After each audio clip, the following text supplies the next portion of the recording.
നമസ്കാരം, ഞാൻ ആയൂർ കാവേരി. പലരും പറയാറുണ്ട് നോൺ വെജിനെക്കാട്ടി ഏറ്റവും നല്ലത് വെജിറ്റേറിയൻ ആണ്.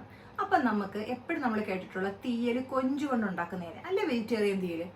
ഈ പ്രാവശ്യം എൻ്റെ കൊഞ്ചില്ലാത്തതുകൊണ്ട് ഞാൻ ചിക്കൻ ചെറുതായിട്ട് അരിഞ്ഞിട്ട് ഈ ചിക്കനും വീട്ടിൽ തൽക്കാലമുള്ള പച്ചക്കറി എല്ലാം കൂടെ ഉപയോഗിച്ച് ഞാനൊരു തീയൽ ഉണ്ടാക്കാൻ പോവാണ്. അപ്പോൾ ഒന്ന് കണ്ടു നോക്കാം. അധികം ആരും ചെയ്യാത്തൊരു സാഹസം ചെയ്യാനായിട്ടാണ് ഒരു ചിക്കൻ വെച്ചിട്ടൊരു തീയൽ എങ്ങനെ ഉണ്ടാക്കിയാലോ എന്ന്. മല്ലിപ്പൊടി, മുളക് പൊടി, ഉലുവാപ്പൊടി, കായം, അതുപോലെ കുറച്ച് പുളി എടുത്തിട്ടുണ്ട്, ആവശ്യത്തിന് വേണ്ടുന്ന ഉപ്പ്, മഞ്ഞൾപ്പൊടി, പിന്നെ എൻ്റെ വീട്ടിൽ അവൈലബിൾ ആയിട്ടുണ്ടായിരുന്ന കുറച്ച് പച്ചക്കറികൾ. ഇനിയും വെണ്ടയ്ക്ക സാധനങ്ങളൊക്കെ വേണം, അതൊന്നുമില്ല, ഉള്ളത് വെച്ചിപ്പോൾ ഉണ്ടാക്കാന്ന് കരുതി. തേങ്ങ, അതേപോലെ ഇത് തടിയങ്ക അരിഞ്ഞിട്ടുള്ളതാണ്, നിങ്ങൾ ഇതിനെന്ത് പറയുന്നത് എനിക്കറിയില്ല. പിന്നെ കുഞ്ഞുള്ളി, മെയിൻ നമുക്ക് കുഞ്ഞുള്ളിയാണ്. പിന്നെ ചിക്കൻ ബോൺലെസ് ആണ് ഏറ്റവും നല്ലത്, കുഞ്ഞായിട്ട് അരിഞ്ഞത്.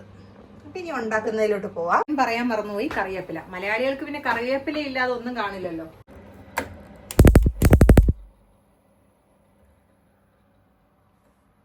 ഇതിപ്പോ ഒരു പുതിയ ചട്ടിയാണ്. ചട്ടി ചൂടാക്കാൻ വെക്കുന്നു. ചൂടായി കഴിയുമ്പോൾ അതിലോട്ട് എണ്ണ ഒഴിക്കണം. ചട്ടി ചൂടായി വന്നപ്പോൾ അതിലേക്ക് കുറച്ച് എണ്ണ ഒഴിച്ചു.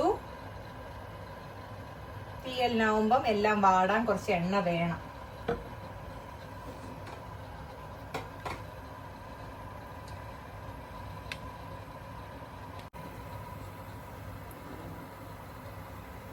കുറച്ച് കുഞ്ഞുള്ളി ഇട്ടു. പിന്നെ കുറെ സവോളയാണ്. സവോള, അതുപോലെ ഉരുളൻകിഴങ്ങ്, വേവുള്ള സാധനങ്ങളും കൂടെ അതിൻ്റെ കൂടെ തന്നെ ആഡ് ചെയ്തിട്ടു.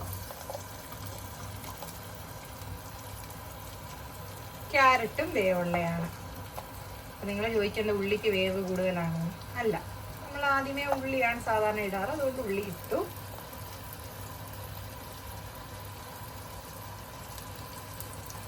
പച്ചമുളകും ഇതെല്ലാം കൂടി ഇട്ട് നമുക്കൊന്ന് ഇളക്കി കൊടുക്കാം.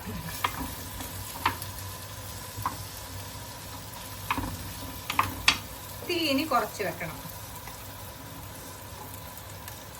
ആവശ്യത്തിന് ഉപ്പും കൂടി ഇട്ട് കൊടുത്ത് ഇത് ഇത്രയും കിടന്നൊന്ന് വെന്ത് വരുമ്പോൾ മാത്രം ബാക്കി നമ്മൾ തക്കാളിയും കാര്യങ്ങളൊക്കെ ചേർക്കത്തുള്ളൂ. ഇതിനി അടച്ചു വെച്ച് നമുക്ക് വേവിക്കാം. നമുക്ക് തേങ്ങ അരയ്ക്കാനുള്ള കാര്യങ്ങൾ നോക്കാം. ഒരു ചീനിച്ചട്ടി ചൂടാക്കാൻ വെച്ചു. അത് ചൂടായി കഴിയുമ്പം അതിലോട്ട് എണ്ണ ഒഴിച്ച്, എണ്ണ ചൂടാവുന്നതനുസരിച്ച് നമുക്ക് തേങ്ങ ഇട്ട് കൊടുക്കാം.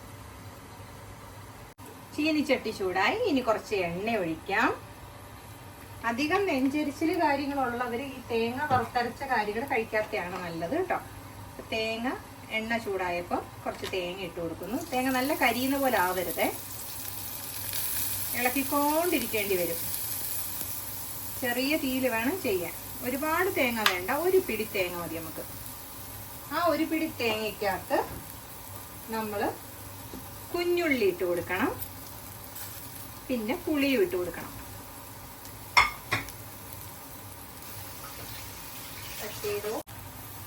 ആവശ്യത്തിന് ഉപ്പും ഇട്ട് നല്ല രീതിയിൽ ഇളക്കി കൊടുക്കണം. ഇല്ല, കറുത്ത കളറൊന്നും നമുക്ക് വരണ്ട. നമുക്ക് ജസ്റ്റ് എണ്ണയിൽ തേങ്ങയുടെ ജസ്റ്റ് കളറൊന്ന് മാറിയാൽ മാത്രം മതി. എണ്ണയിൽ പറയും നല്ല ബ്രൗണിഷ് ആവുന്നേ, അതാണ് ചില ആൾക്കാർക്ക് നെഞ്ചരിച്ചിൽ വരാനൊക്കെ ചാൻസ്. അപ്പൊ ഇത് നമുക്ക് വെള്ള കളറൊന്ന് മാറിയാൽ മതി.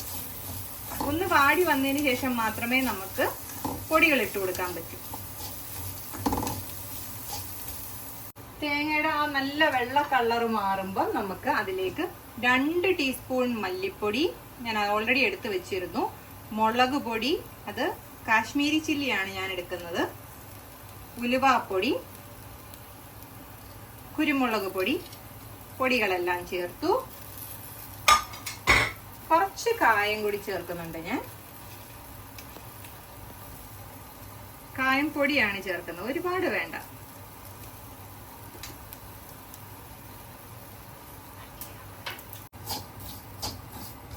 ഒരുമാതിരി ചുമന്ന കളറായപ്പോൾ നിർത്തി. പൊടിയും എല്ലാം കൂടെ ഉള്ളൊരു ചുമന്ന കളറാണ് ഉദ്ദേശിക്കുന്നത്. അല്ലാതെ നല്ല ബ്രൗണിഷ് ഒന്നും ആവാൻ വേണ്ടി കാക്കുന്നില്ല. നമുക്ക് നിർത്തി വെക്കാം. പച്ചക്കറി ബാക്കിയൊക്കെ ഒരു വേവായപ്പം ബാക്കി ഇരിക്കുന്ന പച്ചക്കറികളും കൂടെ ഇടുവാണ് ഞാൻ. ആദ്യമേ കാണിച്ചപ്പം വഴുതനങ്ങ എടുത്തിട്ടില്ലായിരുന്നു. ഇപ്പം ഞാനൊരു ചെറിയ വഴുതനങ്ങയും കൂടി ഇടുന്നുണ്ട്. തക്കാളിയും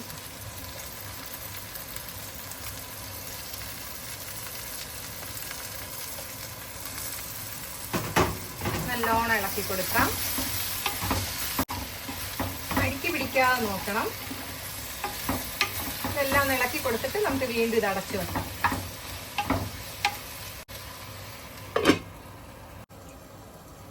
നമ്മളിപ്പോൾ വറുത്ത തേങ്ങ കുറച്ച് വെള്ളവും കൂടെ ചേർത്ത് നമുക്കൊന്ന് മിക്സിയിൽ അടിക്കാം. ഇനി വെന്ത പച്ചക്കറിയിലോട്ട് നമ്മൾ ചിക്കൻ ഇടുകയാണ്. ചിക്കന് വേറെ വെള്ളമൊന്നും നമ്മൾ ഒഴിക്കുന്നില്ല. ഇതിൽ കിടന്ന് വേവട്ടെ. ചിക്കൻ ഇട്ടതിന് ശേഷം കുറച്ചും കൂടെ ഉപ്പിട്ട് കൊടുക്കുന്നുണ്ട്. പിന്നെ നമ്മൾ മഞ്ഞപ്പൊടി അരപ്പിൽ ചേർക്കാത്തത് കൊണ്ട് ശകലം മഞ്ഞപ്പൊടിയും കൂടെ ഇടുക.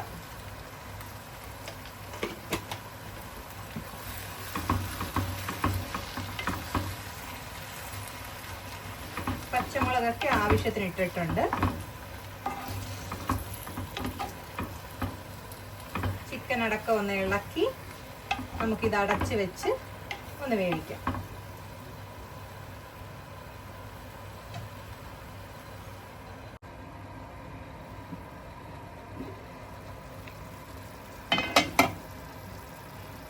ചിക്കൻ്റെ വെള്ളം വന്നു തുടങ്ങി നമുക്കിപ്പോൾ കാണാൻ പറ്റും. നല്ലോണം ഇളക്കി കൊടുക്കണം. അടിക്ക് പിടിക്കരുത്.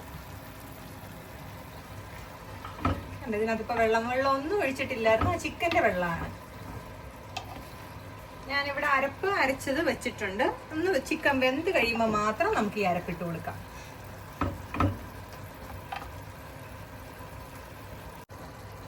ഇതിപ്പോൾ കുറച്ച് വെള്ളമൊക്കെ ആയപ്പോൾ നമുക്കിതാ അരപ്പൊഴിച്ച് കൊടുക്കാം.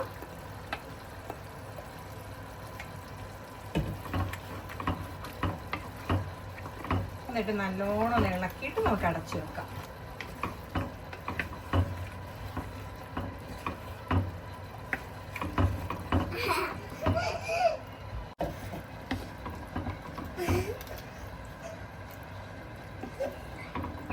ഇതിന് വേവാനായിട്ട് നമുക്ക് അടച്ചു വെക്കാം. അതിൻ്റെ മീതെ നമുക്ക് ആ കറിവേപ്പിലയും കൂടി ഇട്ട് കൊടുക്കാം.